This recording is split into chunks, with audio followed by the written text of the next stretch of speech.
নমস্কার বন্ধুরা, আমার চ্যানেলে আপনাদের সকলকে স্বাগত।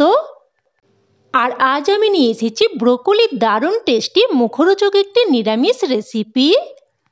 ব্রোকলি দেখতে যেমন সুন্দর, খেতেও কিন্তু তেমনই টেস্টি, আর তার থেকেও বেশি হলো এর পুষ্টিগুণ। তা সত্ত্বেও আমরা অনেকেই কিন্তু খেতে চাই না, তবে এইভাবে একবার বানিয়ে দেখুন, বাচ্চা থেকে বড় সকলেই কিন্তু একদম তৃপ্তি করে মন ভরে খেয়ে নেবে।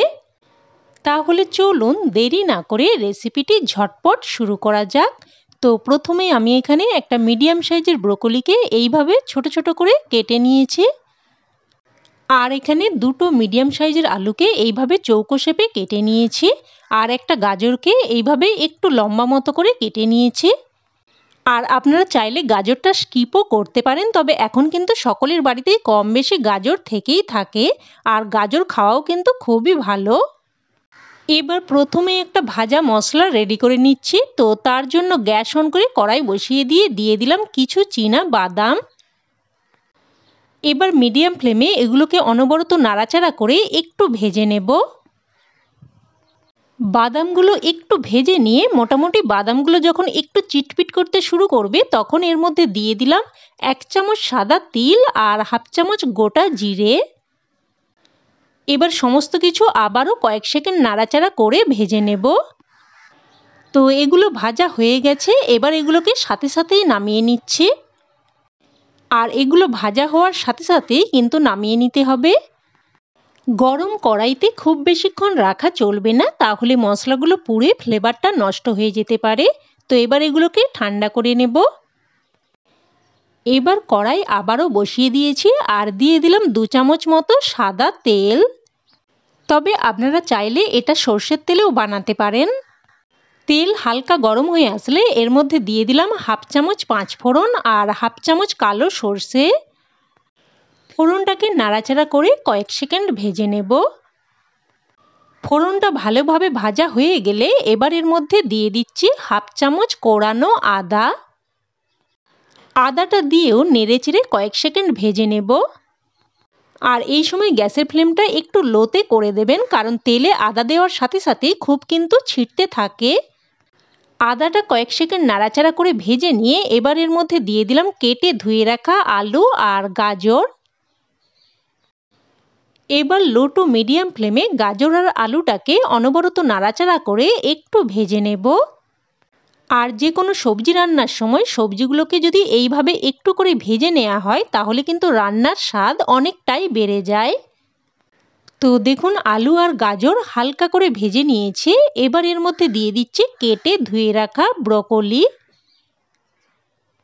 আর ব্রোকলি যেহেতু খুবই নরম, তাই আলু আর গাজরটা একটু ভেজে নিয়ে তারপরে ব্রোকলিটা দিলাম। আর এই সময় দিয়ে দিচ্ছি কিছু মটরশুঁটি আর কিছু কাঁচা লঙ্কা কুচি। আর ঝালের পরিমাণটা আপনারা আপনাদের স্বাদ অনুযায়ী দিয়ে দেবেন। এবার আবারও সব কিছু নেড়ে চেড়ে একটু ভেজে নেব। একটু ভেজে নিয়েছি, এবার এর মধ্যে দিয়ে দিচ্ছি পরিমাণ মতো লবণ আর দিয়ে দিচ্ছি পরিমাণ মতো হলুদ গুঁড়ো।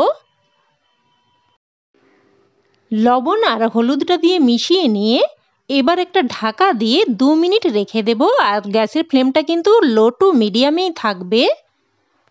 2 মিনিট পর ঢাকনা তুলে নিচ্ছি। আর দেখুন সমস্ত সবজিই কিন্তু প্রায় 70% মতো সেদ্ধ হয়ে গেছে। একটা আলু আমি আপনাদের একটু কেটে দেখাচ্ছি, দেখুন। এবার এর মধ্যে কিছু মশলা দিয়ে দেব। তো দিয়ে দিচ্ছি অল্প একটু জিরের গুঁড়ো, অল্প একটু ধনের গুঁড়ো আর অল্প একটু লঙ্কার গুঁড়ো। এবার মশলাগুলো যাতে পুড়ে না যায় আর সবজি যাতে খুব ভালোভাবে সেদ্ধ হয়ে যায়, তাই আমি উপর থেকে অল্প একটু জল ছিটিয়ে দিচ্ছি। আর আপনারা যদি রান্নাটা আরেকটু বেশি তেল দিয়ে বানান, তাহলে কিন্তু এই অল্প একটু জলও দিতে হবে না। তবে আমি যেহেতু একদম কম তেলেই রান্নাটা বানাচ্ছি, তাই অল্প একটু জল ছিটিয়ে দিলাম। আর দিয়ে দিয়েছি এর মধ্যে একটা টমেটো কুচি। সব কিছু নেড়েচেড়ে মিশিয়ে নিয়ে লো টু মিডিয়াম ফ্লেমে আবারও একটা ঢাকা চাপা দিয়ে 3 থেকে 4 মিনিট মতো রান্না করে নেব। তবে মাঝে মধ্যে একবার নাড়াচাড়া করে দেব। এবার যে মশলাটা ভেজে উঠিয়ে রেখেছিলাম ওটা নিয়ে নিয়েছি। আর দেখুন বাদামের খোসাগুলো এইভাবে একটু হালকা করে ছাড়িয়ে নিচ্ছি। আর যেহেতু ভাজা বাদাম, খোসাগুলো কিন্তু একদম খুব সহজেই ছাড়ানো হয়ে যাবে। বাদামের খোসাগুলো ছাড়িয়ে নিয়েছি, এবার এইগুলোকে হালকা গুঁড়ো করে নেব। দেখুন এইভাবে একটু দানা মতো রেখে গুঁড়োটা করে নিয়েছি, একদম মিহি করে কিন্তু গুঁড়োটা করিনি। এইভাবেই কিন্তু গুঁড়োটা করতে হবে। আর এদিকে দেখুন প্রায় কিন্তু 4 মিনিট মতো হয়ে গেছে। এবার ঢাকনা তুলে নিচ্ছি। আর এর মাঝে আমি একবার কিন্তু ঢাকনা তুলে নাড়াচাড়া করে দিয়েছিলাম। এবার আবারও সব কিছু নেড়েচেড়ে দিচ্ছি। আর দেখুন এখন কিন্তু সমস্ত সবজি একদম ভালো মতো সেদ্ধ হয়ে গেছে। দেখুন আলু, ব্রোকলি সব কিছুই কিন্তু ভালো মতো সেদ্ধ হয়ে গেছে। এবার এর মধ্যে দিয়ে দিচ্ছি অল্প একটু আমচুর পাউডার আর অল্প একটু চিনি। একটু মিষ্টি দিয়ে দিলে স্বাদটা কিন্তু সুন্দরভাবে ব্যালেন্স হয়, তবে আপনারা যদি অপছন্দ করেন চিনিটা স্কিপও করতে পারেন। আর আমচুর পাউডারের পরিবর্তে এখানে অল্প একটু চাট মশলাও আপনারা ব্যবহার করতে পারেন। আমচুর পাউডার আর চিনিটা দিয়ে ভালোভাবে মিশিয়ে নিলাম। এবার এর মধ্যে দিয়ে দিচ্ছি কিছু কুচানো ধনেপাতা আর দিয়ে দিচ্ছি ভেজে গুঁড়ো করে রাখা মশলা। এবার সব কিছু নেড়েচেড়ে মিশিয়ে নিচ্ছি। তো তৈরি হয়ে গেল ব্রোকলির দারুণ একটি মুখরোচক রেসিপি। আর স্বাস্থ্যকর তো বটেই। আর এটা গরম ভাতে ডালের সাথে বা রুটি, পরোটা এগুলোর সাথেও খেতে কিন্তু খুবই ভালো লাগে। আপনারাও এইভাবে অবশ্যই একবার ট্রাই করুন, আশা করছি খেয়ে আপনাদেরও খুবই ভালো লাগবে। তো বন্ধুরা, রেসিপি কেমন লাগলো অবশ্যই আমাকে কমেন্টে জানাবেন। আর ভালো লেগে থাকলে প্লিজ একটা লাইক দিয়ে দেবেন। আর চাইলে বন্ধুবান্ধব, আত্মীয় স্বজনের সাথে শেয়ারও করতে পারেন। আর চ্যানেলে নতুন বন্ধু হয়ে থাকলে চ্যানেলটি সাবস্ক্রাইব করে সাথে থাকার অনুরোধ রইল। আর সাথে থাকা বেল বাটনটিও প্রেস করে নেবেন আমার পরবর্তী রেসিপির নোটিফিকেশন সবার আগে পাওয়ার জন্য। তো আজ তাহলে এই অবধি, আবার অন্য কোনো রেসিপিতে দেখা হবে। ততক্ষণে সকলে ভালো থাকবেন, সুস্থ থাকবেন। ধন্যবাদ।